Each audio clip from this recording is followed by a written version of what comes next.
Number 5. Oke, yang kelima ada manga yang berjudul Kosaku Rijo no Tashinami. MC awalnya adalah seorang pegawai di kantor perpajakan. Dia juga mempunyai hobi yaitu memainkan game yang bertema romance kerajaan. Ya, mungkin karena bermain game secara berlebihan menyebabkan MC mengantuk, dan pas lagi nyebrang ia tertabrak truk dan mati. Kemudian arwahnya ditransfer ke dunia lain, tepatnya ke tubuh putri dari seorang duk di kerajaan Tasmeria yang bernama Iris. MC terbangun sebagai Iris di tengah situasi yang pelik. Saat itu ia sedang diadili oleh Pangeran Ed karena kedapatan sering membuli Yuri yang merupakan tunangan Pangeran Edward. Ya, walaupun dulunya tunangannya sih, sekaligus tokoh utama di game yang biasa dia mainkan. Singkat cerita, karena MC tahu betul bagaimana arah cerita tersebut berkembang, ia pun berhasil menyelesaikan kasusnya dengan langkah yang cerdas, sekaligus meyakinkan ayahnya bahwa ia tidak bersalah. Mengetahui hal tersebut, sang duk yang awalnya ingin menghukum Iris dengan menjadikannya biarawati dan mengurungnya di gereja, berubah pikiran dan memberi Iris kesempatan kedua dengan menjadikannya sebagai tuan tanah di sebuah wilayah yang disebut Armelia, dengan harapan agar Iris dapat merubah wilayah tersebut yang dulunya miskin menjadi makmur dan produktif, sekaligus menjauh dari situasi kacau di istana akibat perebutan tahta antara pangeran pertama Alfred dan pangeran kedua Edward. Dalam mengembangkan wilayahnya, Iris membentuk perusahaan Azura dengan dibantu oleh para bawahannya yang terpercaya. Kemudian secara perlahan meningkatkan perekonomian warga sekitar. Nah, mulai dari sini cerita sudah mulai berat kan? Kalian nanti akan sering sekali bertemu dengan istilah-istilah ekonomi seperti akuntansi, investasi, neraca keuangan, dan sebagainya. Number 4. Yang keempat ada manga yang berjudul Realis Mau Nyoruseiki Naki Isekai Kaikaku. MC pada awalnya adalah seorang ilmuwan di bumi. Ia dipanggil ke dunia lain oleh dewi penjaga dunia itu. Sebut saja namanya Mawar. Sang dewi menjadikan MC sebagai Raja Iblis ke-72, yang merupakan Raja Iblis terlemah di antara raja-raja iblis lainnya. Di dunia itu juga ada 70 pahlawan yang tugasnya membunuh Raja Iblis.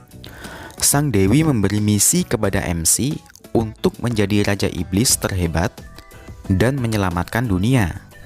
Terdengar aneh memang seorang dewi mengutus iblis untuk menyelamatkan dunia. Ya, mungkin ia lagi gabut atau bosan dengan hal-hal yang mainstream. Dan untuk memuluskan sang MC dalam perjalanannya menjadi Raja Iblis terkuat, sang dewi memberikan sebuah item spesial yang disebut Fast Klein.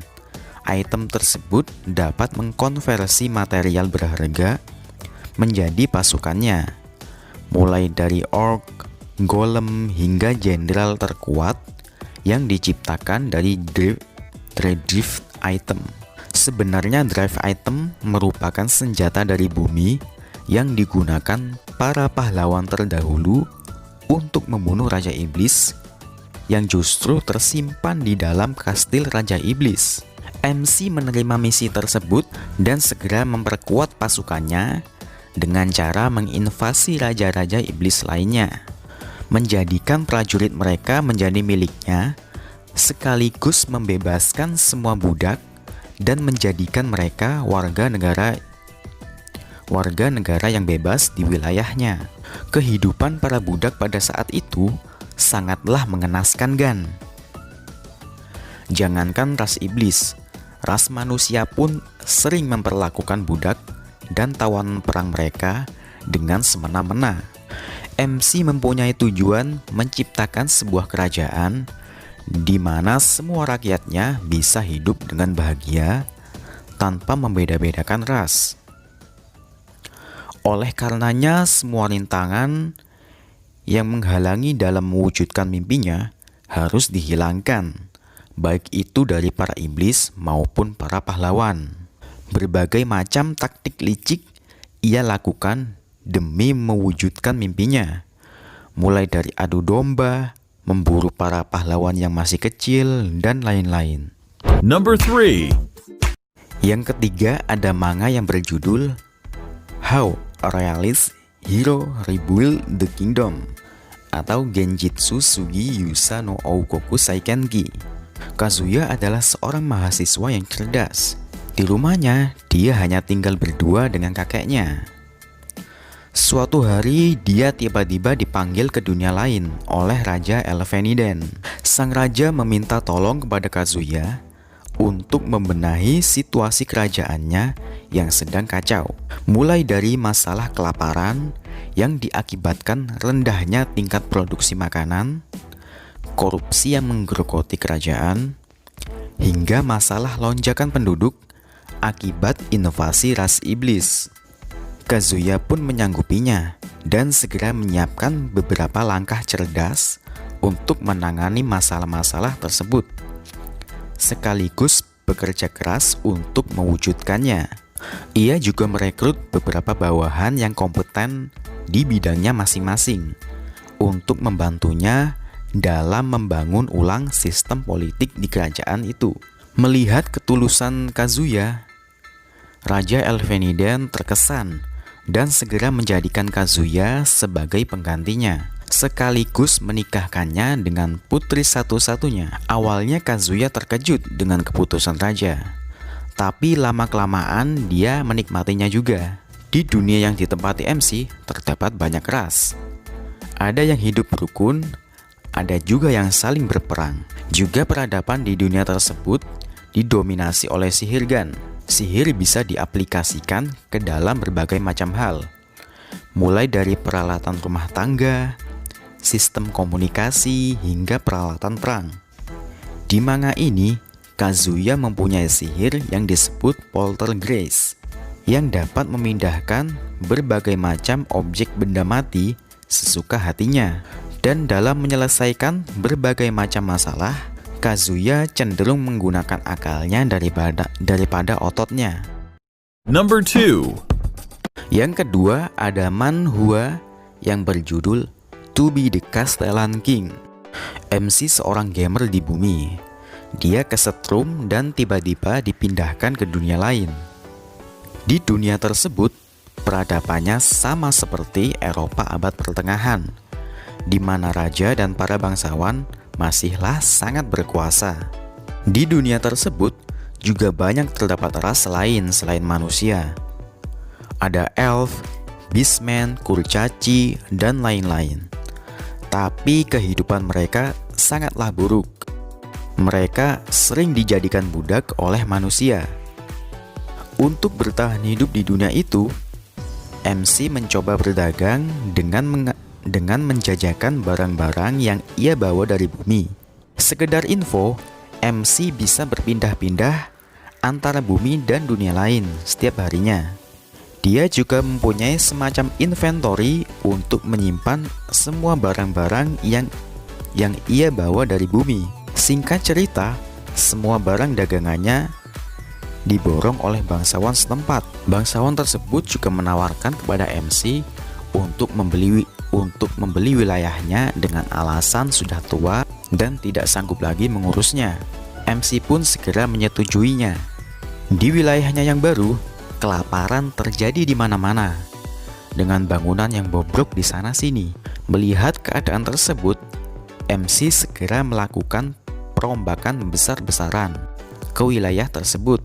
Dimulai dari perekrutan kuli bangunan, perekrutan tentara, staf administrasi, dan lain-lain. Di awal-awal untuk menangani masalah gaji rakyatnya, MC harus bolak-balik antara bumi dan dunia lain, sekaligus mengeksploitasi kelebihan dan kekurangan masing-masing dunia. Sebagai contoh, di bumi gelas kristal harganya murah, tapi di dunia lain langka dan harganya mahal. Begitu pula sebaliknya. Di dunia lain, ginseng liar berusia ratusan tahun dapat ditemukan di mana-mana, tapi di bumi langka dan harganya mahal. Setelah masalah ekonomi di wilayahnya stabil, barulah MC mulai berdagang dengan wilayah sekitarnya. Untuk pengembangan kota lebih lanjut, MC juga mengajarkan berbagai macam ilmu pengetahuan modern kepada rakyatnya, seperti membangun rumah menggunakan semen, membangun toilet umum, menciptakan mesin uap, dan lain-lain. MC juga secara aktif merekrut banyak budak dan ras asing untuk bekerja di wilayahnya. Karena untuk mewujudkan revolusi industri dibutuhkan banyak sekali tenaga kerja. Number 1. Yang pertama ada manhwa yang berjudul Release That Witch. MC awalnya adalah seorang insinyur mekanik jenius bernama Chen Yan. Dia ditransfer ke dunia lain, ke tubuh Roland Wimbledon, yang merupakan pangeran keempat dari kerajaan Grey Castle. Cheng Yan terbangun sebagai Roland di tengah situasi yang pelik. Ayahnya tiba-tiba mengumumkan perintah Battle Royal kepada kelima anaknya. Dan yang paling berhasil mengatur wilayahnya, maka ia akan mewarisi tahta. Sialnya tidak semua anaknya diperlakukan sama. Keempat saudaranya diberi wilayah yang luas dan subur, sedangkan Roland hanya diberi wilayah yang tandus dan terpencil, dikarenakan ia dianggap sebagai beban keluarga. Permasalahan yang dihadapi Roland tidak hanya itu, Gan. Di dunia yang ia tumpati, orang rata-rata memiliki kebencian kepada kaum penyihir. So, di dunia itu ada penyihir, Gan, tapi mereka semua perempuan dan jumlahnya sedikit. Mereka diburu dan dihabisi dikarenakan kekuatan mereka dianggap tidak wajar. MC terbangun menjadi Roland saat ia memimpin hukuman gantung terhadap seorang penyihir yang tertangkap. Terkejut oleh tradisi barbar tersebut, MC segera melepaskan penyihir tersebut yang bernama Anna. Roland lebih terkejut mengetahui bahwa Anna benar-benar mempunyai kekuatan sihir, bukan sekedar trik fisika ataupun kimia. Nah, karena Roland dulunya adalah seorang jenius mesin, ia pun mulai secara bertahap memperkenalkan teknologi-teknologi dunia modern sekaligus menerapkannya ke wilayah yang dipimpinnya. Juga seiring dengan semakin banyaknya penyihir yang direkrut, semakin beragam pula teknologi modern yang bisa Roland ciptakan dari kemampuan-kemampuan mereka.